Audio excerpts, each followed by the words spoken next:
India के तीनों spinners ने आज कहने के बेसबॉल को ऐसा धोया, एक्सपोज किया है, कोई भी आज चल नहीं पाए। होकर सल्यूट भेजता हूं मैं उसको।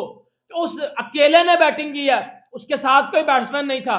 अश्विन तो भाई लेजेंड है इंडियन बॉलिंग का। हकीकत यह है कि बेसबॉल का जो कत्ल है ना, जो उसका मर्डर है ना, वो इंडिया में हुआ है। दोस्तों, भारत और इंग्लैंड के बीच खेले जा रहे चौथे टेस्ट मैच के तीसरे दिन आज ध्रुव जुरैल की अच्छी बल्लेबाजी की बदौलत भारतीय टीम इंग्लैंड के 353 के सामने पहली इनिंग में 307 रन बनाकर ऑल आउट हो गई।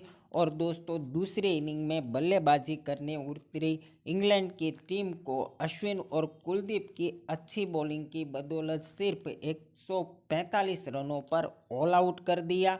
और दोस्तों, भारत को 192 रन का टारगेट इस टेस्ट मैच को जीतने के लिए मिला। और दोस्तों, दूसरी इनिंग में बैटिंग करने उतरी भारतीय टीम ने कोई भी विकेट खोए बिना 40 रन बना दिए हैं। तो दोस्तों, ध्रुव जुरैल की अच्छी बैटिंग और अश्विन और कुलदीप की बॉलिंग को देखकर पाकिस्तानी मीडिया क्या रिएक्शन दे रही है, चलो देखते हैं। इंडिया के तीनों स्पिनर्स ने आज कहने के बेसबॉल को ऐसा धोया, एक्सपोज किया है, कोई भी आज चल नहीं पाए सिवाय क्रॉले के। तो क्या कहना चाहते हैं? इंडियन बॉलिंग प्रूव कर दी जा रही है कि भाई हम ही बेस्ट हैं वर्ल्ड के। देखें कि इंडिया वर्ल्ड कप के बाद उन्होंने प्रूफ कर नहीं रहे, कर दिया है कि इंडिया नंबर 1 टीम बन चुकी है। तो इंग्लैंड एक मैच जीता है टेस्ट, तो बड़ी बातें बड़ी करने शुरू हो गए थे कि जी हम इंडिया को ये कर देंगे, इनके घर में जाके हरा देंगे। लेकिन उन्होंने कहा नहीं भाई, बड़े मियाँ ही होते हैं, जो ज़ख्मी शेर होता है वो ज़ख्मी शेर ही होता है। क्योंकि उन्हें जितना गुस्सा था ऑस्ट्रेलिया से वर्ल्ड कप हारने का, तो वो कोई भी टीम आएगी सबकी पतलूनें उतारेंगे वो। बिल्कुल आपकी बात सही। आज अश्विन ने फाइफर किया है, यादव कह लें कि 4 विकेट लेकर गए हैं, जडेजा ने 1 विकेट लिया। मतलब कमाल का कॉम्बिनेशन नजर आया स्पिनर्स के दरमियान। अभी तो स्पिनर चल रहे हैं, तो अभी तो जो बुमराह बुम नहीं कर रहा। अभी तो दूसरे बॉलर, अभी तो बॉलरों की बारी नहीं आने दे रहे, स्पिनर ही उनके। तो अगर बॉलर करेंगे तो पता नहीं क्या बनेगा। ये तो 190 जो रन बनाया इन्होंने वो बहुत ज़्यादा बन गया, तो ज़्यादा बन गया है। जिस तरह की बॉलिंग लाइन है ज़्यादा बन गया है, तो इन्हें तो 100 पे अल्टीम आउट कर देना चाहिए था इन्हें। इनका घंटा बज गया, इनको बजा दिया पकड़ के इंडिया ने, इनकी सुझा दिया पकड़ के इंडिया ने, इनका घंटा बजा दिया इंडिया ने पकड़ के। सही मायनों में इंग्लैंड का घंटा बज गया जी। इंग्लैंड को इंडिया ने 145 पे ऑल आउट किया। 145 पे ऑल आउट करने के बाद इंग्लैंड को इंडिया ने उड़ा के मार दिया, उड़ा के इनकी ले लिया। पड़क के घंटा बजा दिया इंग्लैंड का, पकड़ के घंटा बजा दिया इंग्लैंड का। भाई ये जो कह रहे थे ना सारे बैठ के, तो इंडिया तो हार गया है, इंडिया तो एक्सपोज हो गया है, विदाउट बुमराह तो ये कुछ कर नहीं। क्योंकि ये पाकिस्तान में कुछ लोग बकवास करते हैं बैठ के कि भाई बुमराह के बगैर तो ये लोग कुछ ओ बेटा, बुमराह के बगैर पकड़ के उन्होंने घंटा बजा दिया। बुमराह नहीं था, बुमराह नहीं था, बुमराह नहीं था, बुमराह नहीं था, बुमराह नहीं था, फिर भी बजा दिया पकड़ के। बुमराह नहीं था, फिर भी बजा दिया पकड़ के। आज जब इंडिया ने अपनी इनिंग शुरू किया तो 219 पे 7 आउट थे, 219 पे 7 आउट थे। भाई दुरेव ने जो बैटिंग की है आगे, उनके विकेट कीपर बैट्समैन ने भाईजान क्लास की बैटिंग लड़का करके गया। 90 रन उसने किए हैं, 90 रन की क्रूशियल इनिंग खेल के गया वो लड़का। उसने पकड़ के बजा दिया इंग्लैंड की। उसके बाद जो इंडिया ने, जब वो 300 तक इंडिया चला गया, 300 तक इंडिया चला गया और 300 तक चला गया, उधर से मैं जो है वो मुतमिन हो गया था कि अब इंडिया कम से कम ना प्रेशर में नहीं होगा। क्योंकि जितना बुरी बैटिंग थी उसके बावजूद 300 कर जाना, उस विकेट कीपर को भाई मैं कंग्रेचुलेशन देना चाहता हूं। भाई खड़े होकर सल्यूट भेजता हूं मैं उसको।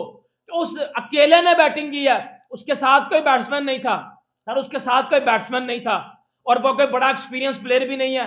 अभी उसका दूसरा टेस्ट मैच है, दूसरा टेस्ट मैच है उसका, और उसने पकड़ के बजा दिया इंग्लैंड की। उसने जिस तरह, जिस टेम्परामेंट के साथ, जो टेम्परामेंट उसने शो किया, जो क्लास लड़के ने शो किया, पकड़ के उसने बाजा बजा दिया इंग्लैंड का, बाजा बजा दिया उसने इंग्लैंड का पकड़ के। उसने इंग्लैंड की सुझा दिया पकड़ के। बैस बॉल का घंटा बजा दिया उसने पकड़ के, बैस बॉल का घंटा बजा दिया पकड़ के उसने। घंटे के साथ साथ छनकना, और छनकने के साथ साथ बेटा डंडा भी दे दिया इंडिया ने पकड़ के आज इंग्लैंड को कि बेटा 193 तो हम इजीली चेज कर जाएंगे, 193 चेज करने में तो हमें कोई मसला नहीं होगा। अश्विन और कुलदीप यादव ने इंग्लैंड की धज्जियां उड़ा के रख दी हैं।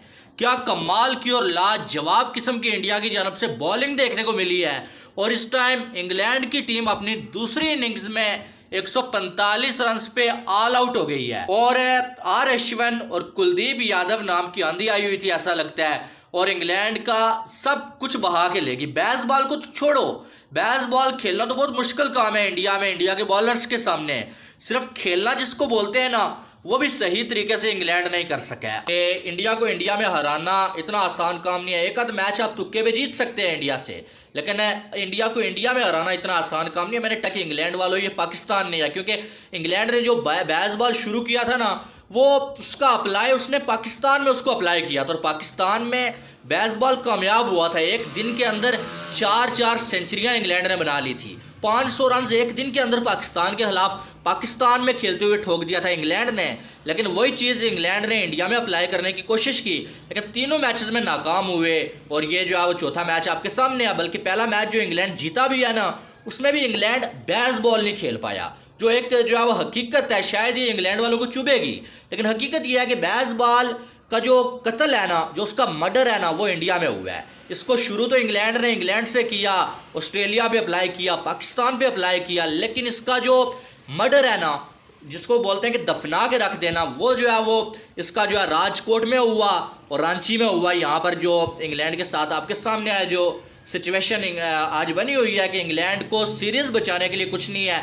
अब ये वाला मैच अगर जो है इंडिया जीत जाता है तो ये सीरीज़ इंडिया जीत जाएगा, और अगला मैच जीतने के बाद भी इंग्लैंड का कुछ नहीं बनना। वैसे अगला मैच इंग्लैंड अगर जीत भी जाता है ना, तो जीत भी जाता है तो फिर भी जो है वो ये सीरीज़ 3-2 से जो है वो होगी और इंडिया ये जीत। बहुत ही शानदार बैटिंग की है ध्रुव जुरैल ने, और जो ख़ास तौर पे जो अगेंस्ट द जिसको कहते हैं ना रन ऑफ द विंड, जो आज इसने बैटिंग की है वो बहुत कीमती है इस टेस्ट मैच में।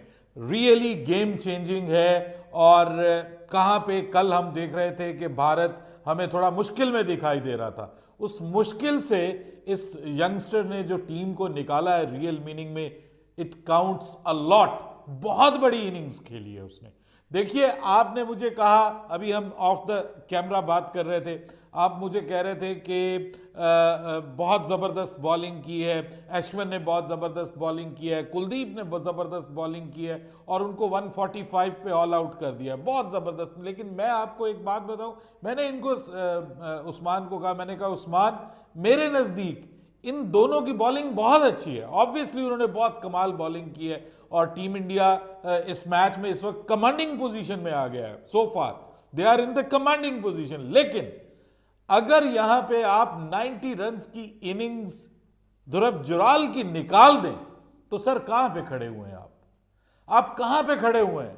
वो इनिंग्स जो है वो बहुत बड़ा एक फैक्टर साबित हुआ है, एक्स फैक्टर बना है इंडिया के लिए। और फिर देखिए, एक बॉलर का बॉलिंग को सपोर्ट करने वाली कंडीशंस पे 5 विकेटें लेना उतना बड़ा काम नहीं है जितना उसी मुश्किल पिच पे एक बल्लेबाज का लोअर ऑर्डर में आके टेल एंडर्स के साथ मिलके अपनी टीम को मुश्किल से निकालना है।